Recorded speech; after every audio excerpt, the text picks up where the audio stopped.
Hey guys, in this video we're going to talk about how you can send a message on WhatsApp without saving the number. But before we begin, make sure to hit the subscribe button down below. It really helps me out. Alright guys, so let's jump right into it. So right here, first of all, open up your WhatsApp.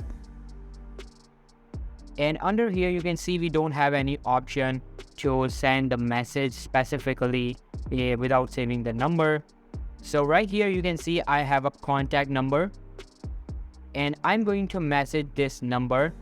First of all, I'm going to delete the chat from my WhatsApp.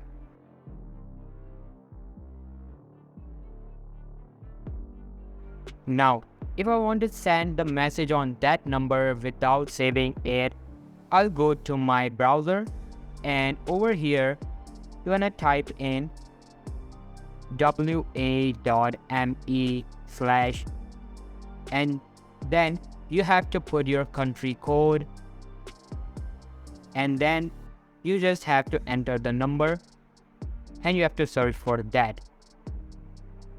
And right here you can see it has the option to continue to chat, and once you tap on continue to chat,